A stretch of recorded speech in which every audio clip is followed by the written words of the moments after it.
Hi hello welcome back to my channel Souji మీ ఇంట్లో ఒక్కరు. ఎలా ఉన్నారు అందరూ బాగుండాలని, అందరిలో నేను కూడా ఉండాలని మనస్ఫూర్తిగా అయితే కోరుకుంటున్నానండి. సో ఈరోజు అయితే వంటింట్లో పనులు చక ఫాస్ట్గా అయిపోవాలి అంటే కొన్ని చిట్కాలు అయితే ఫాలో అయినట్లయితే ఇప్పుడున్న సిచ్యువేషన్లో ప్రతి ఒక్కరూ కూడా ఉరుకుల పరుగులతో లైఫ్ని లీడ్ చేస్తూ ఉన్నారు. కాబట్టి ఏదైనా సరే టైం టు టైం పనులు ఫాస్ట్గా అయిపోయేటట్టుగా మనం ఆలోచించి చేసుకున్నట్లయితే మన పని తొందరగా అయిపోతూ ఉంటుంది అనమాట. టిప్ నెంబర్ 1, ఇక్కడ చూశారు కదండి, కూర వండేటప్పుడు డైలీ ఆనియన్స్ కట్ చేస్తూ ఉంటారు. నార్మల్గా మనం ఆనియన్ ఈ విధంగా కట్ చేస్తూ ఉంటాం. అయితే ఆనియన్ కట్ చేసేటప్పుడు మధ్యలో గడ్డులాగా ఉంటుంది కదండి, అదైతే తీసేయాలనుకోండి. మీరు నార్మల్గా కట్ చేసినట్లయితే టైం వేస్ట్ అవుతూ ఉంటుంది. కాబట్టి ఈ విధంగా మన ఇంట్లో పీలర్ ఉంటుంది కదండి, ఆ పీలర్తో ఇలా పెట్టి రౌండ్గా ఉన్నట్లయితే గడ్డు వచ్చేస్తుంది అనమాట.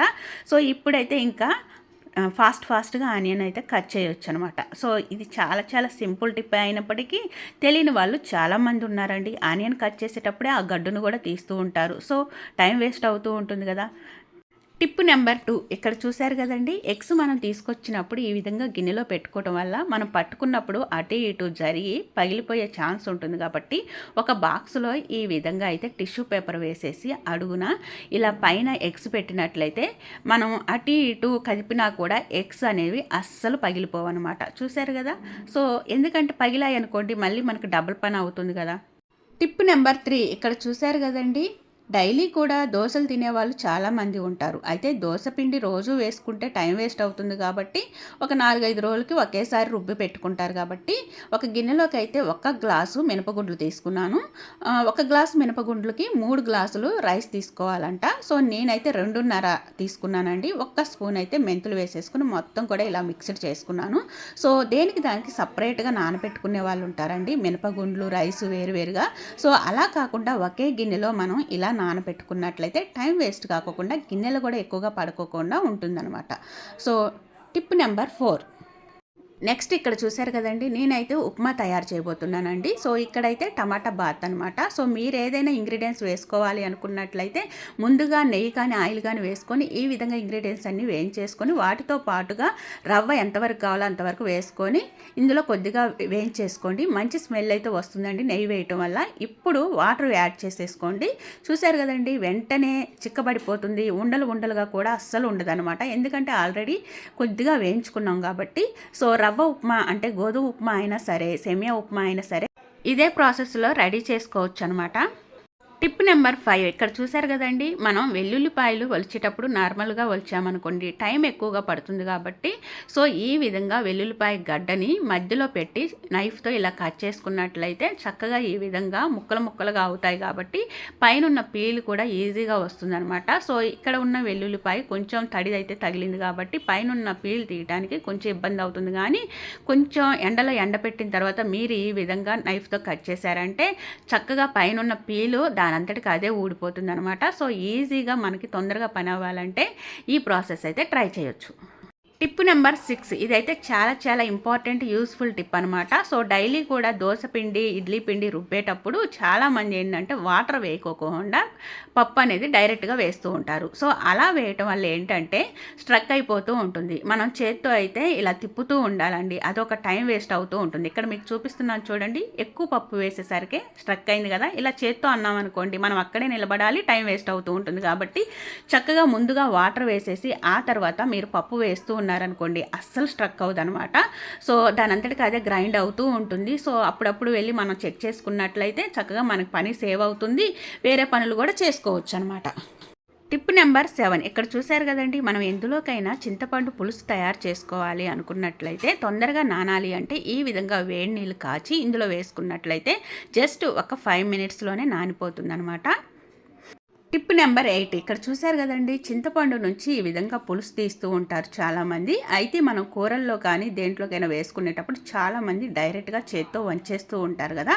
అలా వంచినా కూడా ఇందులో ఉన్న వక్కలు తొక్కలు పీచు అనేది నలకలు మొత్తం కూడా వచ్చేస్తూ ఉంటాయి. సో అలా మళ్ళీ మనం ఏరి తీసి పక్కన పడేయటం లేకుంటే కూరల్లో అడ్డం వస్తూ ఉంటుంది. కాబట్టి సో అదంతా కూడా డబుల్ ప్రాసెస్ అవుతూ ఉంటుంది. సో ఇందులో చూశారు కదండి, నేను డైరెక్ట్గా గిన్నెలో వంచేసాను, ఇలా నలకలు ఎలా వచ్చేసాయో. సో అలా కాకుండా సింపుల్గా మనం ఇప్పుడైతే ఈ విధంగా ఒక స్ట్రైనర్ తీసుకొని ఈ చింతపండు పులుసుని ఇలా వడకట్టుకోవాలన్నమాట. ఇక్కడ చూశారు కదండి, ఓన్లీ చింతపండు పులుసు మాత్రమే వస్తుంది, ఎలాంటి నలకలు రావట్లేదనమాట. జస్ట్ ఇలా చేసుకొని ఆ తర్వాత మనం కూరల్లో వేసుకున్నట్లయితే టైం వేస్ట్ కాకుండా ఉంటుంది. టిప్ నెంబర్ 9 ఇక్కడ చూశారు కదండి, గ్రైండర్లో పప్పు వేసిన తర్వాత దీని మీద కొద్దిగా అయితే పిండి అనేది పడుతూ ఉంటుంది కాబట్టి అప్పటికప్పుడు నీట్గా తుడుచుకున్నట్లయితే పోతుందండి. అలా కాకుండా తర్వాత తుడిచేయొచ్చులే అనుకున్నట్లయితే ఎండిపోయి ఈ విధంగా మచ్చలు పడుతూ ఉంటుంది కాబట్టి ఇప్పుడు క్లీన్ చేయాలి అంటే కొంచెం కష్టం అవుతూ ఉంటుంది. ఎందుకంటే దీనిపై కొద్దిగా వాటర్ చల్లి ఇది పోయే వరకు రుద్దుతూ క్లీన్ చేస్తూ ఉండాలి కాబట్టి ఇది టైం వేస్ట్ అవుతూ ఉంటుంది కాబట్టి అప్పటికప్పుడు క్లీన్ చేసుకోవటమే తొందరగా అయిపోతూ ఉంటుంది. టిప్ నెంబర్ 10 ఇక్కడ చూశారు కదండి, పిండి రుబ్బిన తర్వాత ఈ గిన్నెకి రాళ్ళకి పిండి తీసేసినా కూడా కొద్దిగా అయినా ఉంటుంది కాబట్టి కొద్దిగా వాటర్ వేసేసి జస్ట్ ఒక 5 సెకండ్స్ పాటు ఆన్ చేసినట్లయితే చక్కగా ఈ రాళ్ళకి గిన్నెకి ఉన్న పిండి అంతా కూడా వదులుతుంది. ఇప్పుడైతే నీట్గా ఈ రాళ్ళు అంతా తీసి పక్కన పెట్టేసి ఈ గిన్నెలో చూశారు కదా, పిండి కొద్దిగా వాటర్ కలిసినది అయితే ఉంది కదా, ఇది వేస్ట్గా పడేయటం కంటే మనం ఎలాగో కొద్దిగా వాటర్ వేసి కలుపుకోవాలి కాబట్టి పిండిలో నేను ఇందులో వేసేసానండి. ఇప్పుడైతే వాటర్ వేసేసి నీట్గా కడిగేస్తున్నాను. చక్కగా ఎమ్మటే పోతుందనమాట. మనం తడి మీదే కడిగేసేయాలండి. తర్వాత కడిగేయొచ్చులే అని పక్కన పెడితే ఎండిపోతుంది. సో అప్పుడైతే మనం అస్సలు క్లీన్ చేయలేమన్నమాట. ఏదైనా తడిగా ఉన్నప్పుడు క్లీన్ చేసుకుంటేనే తొందరగా పోతుందండి. సో నేను ఒక చేత్తో కెమెరా పెట్టుకొని క్లీన్ చేస్తున్నాను కాబట్టి కొంచెం ఇబ్బంది అవుతుందండి. సో ఇప్పుడు మొత్తం క్లీన్ చేసిన తర్వాత మీకు చూపిస్తున్నాను. చూశారు కదండి ఎంత నీట్గా వచ్చేసిందో. సో ఇప్పుడైతే మనం ఆరబెట్టుకున్నట్లయితే చక్కగా డ్రై అయిపోతుంది. తర్వాత మనం ఎక్కడిదక్కడ సెట్ చేసుకోవచ్చు అనమాట. టిప్ నెంబర్ 11 ఇక్కడ చూశారు కదండి, గ్రైండర్లో పిండి తీసి గిన్నెలో అయితే వేసేసానండి. సో ఎలాగో ఒదుగవుతుంది కాబట్టి ఇలా మూత పెట్టేశాను. ఒకవేళ పిండి పొంగింది అనుకోండి, కింద అంతా పడిపోయింది అనుకోండి, మళ్ళీ అదంతా తుడిచేసుకోవాలి, పిండి అంతా వేస్ట్ అవుతూ ఉంటుంది కాబట్టి అలా కాకుండా అడుగుని ఇలా ప్లేట్ పెట్టుకున్నాం అనుకోండి, పొంగిన పిండి అంతా కూడా ఈ ప్లేట్లో పడిపోతుంది. మనం తీసేసి మళ్ళీ యూజ్ చేసుకోవడానికి చాలా బాగుంటుంది అనమాట. టిప్ నెంబర్ 12 ఇక్కడ చూశారు కదండి, దోశ పిండి గిన్నెలో పెట్టుకున్న తర్వాత ఒకవేళ అడుగున ప్లేటు పెట్టడం మీకు ఇష్టం లేకపోయినా, ఒకవేళ మర్చిపోయినా ఇలా పిండి మధ్యలో ఒక గ్లాస్ అయితే పెట్టుకొని పైన మూత పెట్టుకున్నారనుకోండి, ఒకవేళ ఒదిగైన పిండి కింద వరకు పడుకోకుండా పై వరకే పొంగిపోయి ఆగిపోతుంది అనమాట. సో ఇదైతే నేను ఆల్రెడీ చాలాసార్లు ట్రై చేశాను. ఒకసారి మీరు కూడా ట్రై చేయండి. ఒదుగవుతుంది, పులుస్తుంది పిండి, కానీ కింద అయితే పడిపోదనమాట. టిప్ నెంబర్ 13 ఇక్కడ చూశారు కదండి, మనం దోశలోకి కానీ ఇడ్లీలోకి కానీ పల్లీ చట్నీ ప్రిపేర్ చేసుకోవాలనుకున్నప్పుడు కొద్దిగా ఆయిల్ వేసేసుకొని ఇందులో పల్లీలు, పచ్చిమిర్చి ఏమేమి ఇంగ్రీడియంట్స్ వేసుకోవాలనుకుంటున్నారో కొబ్బరి ముక్కలు కూడా వేసేసుకొని మొత్తం ఇలా ఒక 5 మినిట్స్ పాటు వేయించేసుకోండి. ఆ తర్వాత ఇందులోనే జీలకర్ర కూడా వేసేసుకొని స్టవ్ ఆఫ్ చేసినట్లయితే ఆ వేడికి జీలకర్ర కూడా కొంచెం వేగుతుంది అనమాట. సో ఇప్పుడైతే చల్లారిన తర్వాత ఒక మిక్సీ జార్లోకి తీసుకొని ఈ విధంగా తగినంత సాల్ట్ వేసేసుకొని మీరు గ్రైండ్ చేసుకున్నారంటే కారపొడి అయితే రెడీ అయిపోతుంది అనమాట. సో ఇదైతే ఒక కంటైనర్లోకి స్టోర్ చేసుకోవచ్చండి. సో మనం దోశ, ఇడ్లీలోకి కావాలి అనుకోండి పల్లీ చట్నీ రోజు తయారు చేసుకోవాలంటే టైం వేస్ట్ అవుతూ ఉంటుంది కాబట్టి చక్కగా కొద్దిగా వేడి నీళ్ళు తయారు చేసుకొని ఒక గిన్నెలో వేసేసుకొని ఈ కారపొడి ఒక 2 స్పూన్లు వేసుకొని కలుపుకున్నారంటే చక్కగా పల్లీ చట్నీ రెడీ అయిపోతుంది అనమాట. సో టైం వేస్ట్ కాకుండా ఉంటుంది కదండి. టిప్ నెంబర్ 15 ఇక్కడ చూశారు కదండి, మనమైతే అల్లం మార్కెట్ నుండి తెచ్చుకున్న తర్వాత ఈ అల్లానికి అయితే మట్టి కంపల్సరీగా ఉంటుంది కాబట్టి సో కొద్దిగా అల్లం మనం ట్యాప్ కింద పెట్టి కడిగితే టైం వేస్ట్ అవుతూ ఉంటుంది కాబట్టి ఒక గిన్నెలోకి అయితే నీళ్లు తీసుకొని ఈ గిన్నెలో అల్లం వేసేసి జస్ట్ ఒక 15 మినిట్స్ అయితే ఉంచండి. చూశారు కదండి ఎంత చక్కగా నానిపోయిందో. ఈ ఎర్రగా ఉన్నదంతా కూడా మట్టేనమాట. సో ఈ విధంగా మనం ఒక 2 టైమ్స్ అయితే వాష్ చేసుకుంటే చాలా చక్కగా నీట్గా పోతుందండి.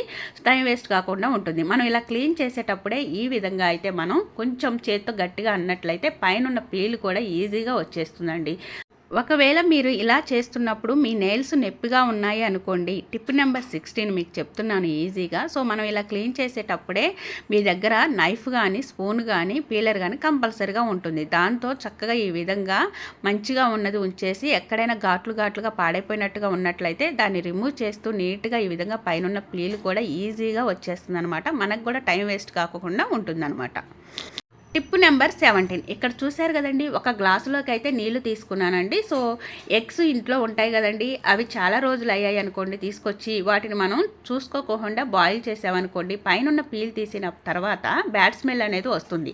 అంటే అవి పాడైపోయాయి అని చెప్పేసి పడేస్తూ ఉంటాం. గ్యాస్ వేస్ట్, టైం వేస్ట్ కాబట్టి చక్కగా ముందుగానే ఇవి పాడయ్యాయా లేదా తెలుసుకోవాలి అంటే ఈ గ్లాసులో అయితే ఒక గుడ్డు వేసి చూడండి.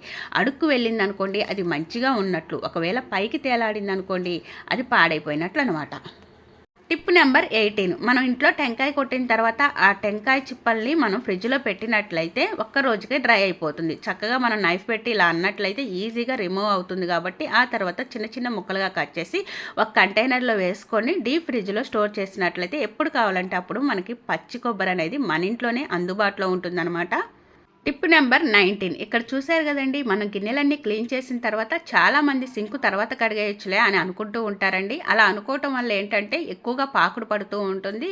అదేవిధంగా మనం క్లీన్ చేసేటప్పుడు తొందరగా రిమూవ్ అవ్వదు. కాబట్టి ఎప్పటికప్పుడు సింకును కూడా నీట్గా క్లీన్ చేసుకుంటూ ఉండాలి. దాంతోపాటు గిన్నెలు కడిగిన తర్వాత స్క్రబ్బర్స్ కూడా నీట్గా కడిగేసి గట్టిగా పిండేసి వాటర్ లేకుండా చేసుకొని ఈ విధంగా పక్కనైతే పెట్టుకోవాలన్నమాట.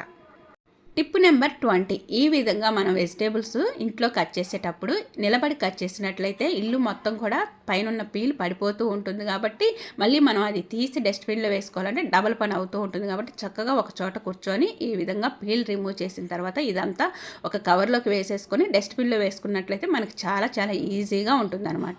చూశారుగా ఫ్రెండ్స్, ఈరోజు వీడియో చిన్న చిన్న టిప్సే కదా, ఇందులో ఏముంది అనుకున్నట్లయితే నిజంగా ఇక్కడే టైం వేస్ట్ చేసిన వాళ్ళం అవుతామండి. ఇలాంటి చిన్న టిప్స్ కూడా తెలియని వాళ్ళు చాలామంది ఉంటారు. వాళ్ళ కోసం ఈ వీడియో అనమాట. సో ఈ వీడియో మీకు నచ్చినట్లయితే లైక్ చేయండి, షేర్ చేయండి. ఫస్ట్ టైం మన ఛానల్ ఎవరైనా విజిట్ చేస్తున్నట్లయితే సబ్స్క్రైబ్ చేసుకోండి. పక్కనే ఉన్న బెల్ ఐకాన్లో ఆల్ బటన్ యాక్టివేట్ చేసుకోండి. వీడియోస్ అప్లోడ్ చేయగానే ప్రతిదీ నోటిఫికేషన్ రూపంలో మీ ముందుకు వస్తుంది. మీరు మిస్ అవ్వకుండా ఉంటారు. Don't forget my channel. By by, take care. ఇంకొక మంచి ఇంట్రెస్టింగ్ యూస్ఫుల్ వీడియోతో మీ ముందుకు వచ్చేస్తాను. Thanks for watching.